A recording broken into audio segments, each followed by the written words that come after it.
Yo, what's up mga kasubok? For today's video, ipapakita ko sa inyo yung technique para mawala yung punit ng gulong nyo.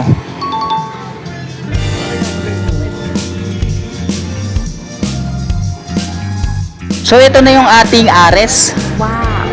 Yun, dito pala tayo magpapa-vulcanize sa Princess MJ Vulcanizing Shop. Sa mga nakakaalam dito sa Bagong Silang, alam nyo na to.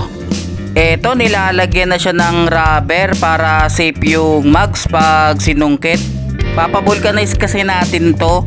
Lumalambot kasi siya. Share ko lang mga kasubok, last time 'di ba nabangga tayo. At nilagyan kasi to ng interior. Hindi na kasi kaya i-tubeless dahil may punit siya. Sayang naman kasi kung papalitan ko kasi nung March ko lang to nabili. Ito, hinahanap na yung butas. At positive, meron siyang butas. Ayan, may butas siya. So ito yung technique para sa mga may punit na gulong. Panoorin nyo lang mabuti. Bibidyohan natin para ma-viral to.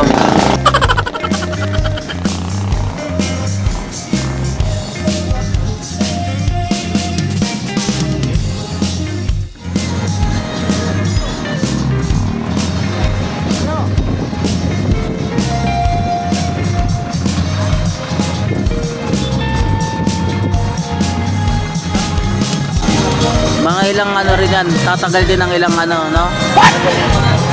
Pag nilagyan nitong ganito. Wala kasi sabi. Wala yan.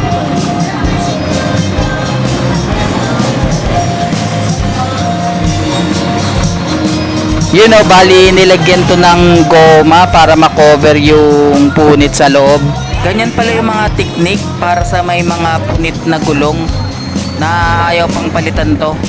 Kung hindi naman siya mahaba ang punit at makapal pa yung gulong, edi pansamot tagal muna. Pero kung alam mong manipis na siya, palitan mo na. Para sa safety mo rin yan.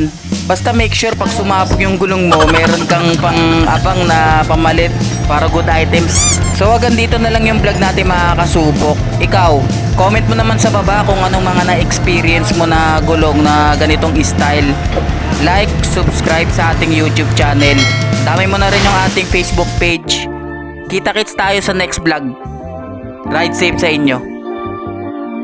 คืนที่มึงออกไปเชลกูยังทำงานกูเองเส้นทางมันมีเพียงทางเดียวเหตุผลที่กูทำแต่เพลงแต่ก็ไม่เป็นที่หนึ่งเราไม่ใช่คนกันเองนะ